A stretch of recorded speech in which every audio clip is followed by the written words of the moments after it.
It's life on planet cowgirl. I'm grateful every day. When I was a kid growing up and riding, and when I was doing, I had, I think, amazing relationships because I believe my horses were my best friends. Yep. I believe they saved my life in many ways. Yep. But I didn't know all these things, all these different ways you can actually work with your horse on the ground. Imagine that. All I knew was lunging. I'd only ever seen my mom lunge. Yeah.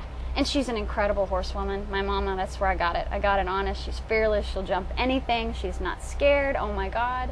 But there'd be times I'd be playing with my beautiful baby girl Jane, who's here, who I get to perform with, who's my angel girl, my rock star, and I have her half brother Bo. He's my rock star too. They're my angels. But I'd be playing with Jane in the arena, and she'd go, "You need to ride that horse." I'm like, "Mom, but seriously, this is really important. This groundwork stuff is so important. I'm building this relationship and having learned the 7 games and building on that." It's she a whole and I are different like perspective. this because of that. And that's what it's about, is bond. Yeah. You know, I was just talking to a gentleman that came up, and he's new to this, and he said, I've got a horse that when I go to get on him, he cow kicks. You know, how do you stop him doing that? And I said, he doesn't like you. Yeah, he's and he was like, happy. No, but he's fine when I ride him. I said, yeah, but he doesn't like you. What's he like to catch? He says, well, he just runs the other way. Well, and I said, if you walked into the house and your wife ran the other way, you wouldn't go, "Oh, my wife's hard to catch." You'd go, "What's wrong with the relationship?" And his wife's standing next to him. She just started laughing. Oh my God. And I said, that's what you've got going on. You know, in our program, what we talk about is you've got to put the relationship first. And that's where what you were saying as a kid, that's what you have. Yes. You have this passion for the horse, you love it, and the horse loves you, and it doesn't feel threatened by you, and it's just this idyllic thing. And then we start taking lessons from adults, or we start competing, or we start trying to do something, and suddenly there's all these rules, and you stop being natural. Yes. So the relationship goes away. And now horses are like, well, I guess I'm just a tool for your blue ribbon. You know, and they feel it. And you were talking about, with therapeutic riding. It's unbelievable the healing that horses have on humans. It's phenomenal. You know, we work a lot with adults. You know, I'm not talking like therapeutic riding, but horses are great therapy. Yes. Because especially for women, they really help to empower you. They teach you about yourself and how to become more at peace with yourself and more confident. Yeah, you know? comfy in your own skin. Yeah. And you learn about leadership, and you learn to be real and to be more confident even, outside of that with other people. Become better mother, better partner, that whole thing of communication just goes way beyond horses. It does. It's absolutely phenomenal. Yeah. My girl Jane teaches me so much every day, and in fact, I thought of you last night, and I think of you often at times when I'm out riding with my mare Jane. I never am concerned about our safety. My safety, I might be concerned about hers sometimes because the performing with her is fairly new. We've been doing this for about a year. Crowd noise is still sometimes, and like for example last night, it's been 5 months since she and I have been performing together. She's been out in the pasture. I've maybe hopped on her bareback a few times. She's been a mud cake like all winter and stuff. And silly me goes, "Oh, I'll just play some applause in the barn and she'll be cool." And she's in the barn with all of Lynn Palm's stud muffins. They're gorgeous.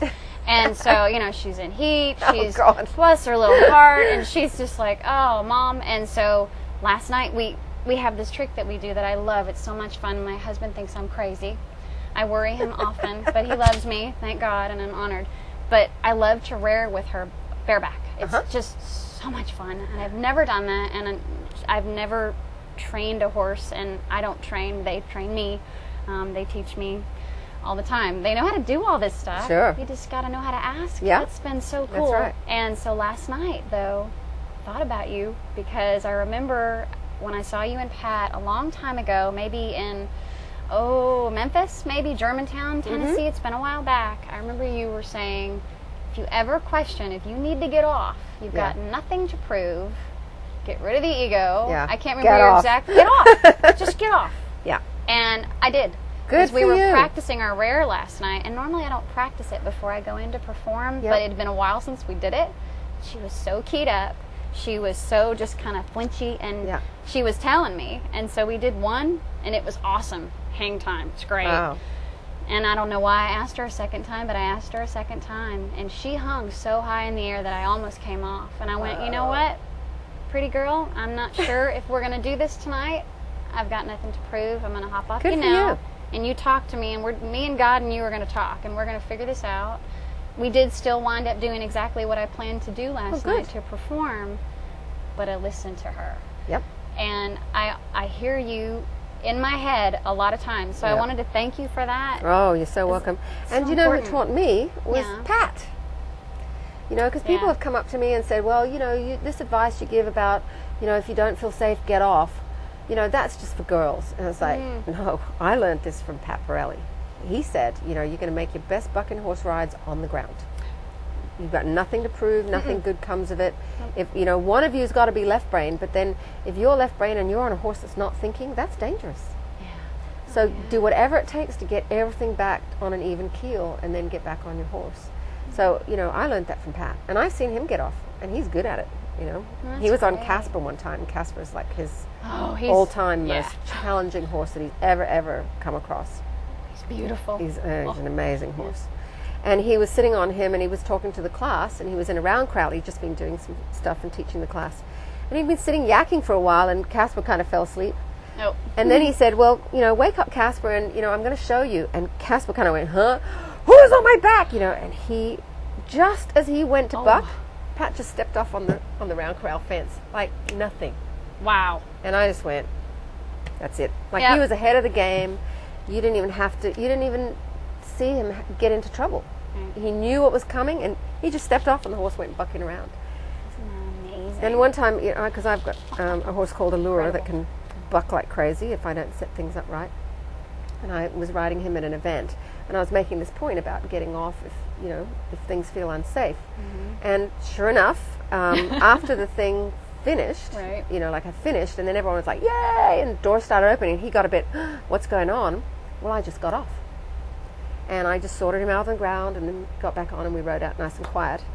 And I was in the bathroom, like about half an hour later, and I was in the stall, so people didn't know I was in there. Right. Oh. And I heard these two women talking, and one of them said, what did you think about that Linda getting off her horse? Oh! Yeah, I'm like, listening. You're like stuck to the bathroom stall door. She Oh my said, gosh. well, I didn't see that the horse was, you know, having any real problems, and so I think she just got off to make a point for all of us. And I just laughed to myself, and I went, you know what?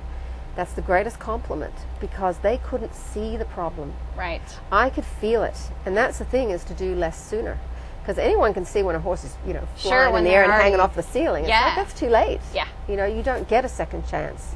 So as soon as I felt it, I knew where it was going to go. I was like, boom, get off, fix it. Streaming big, working hard and having faith.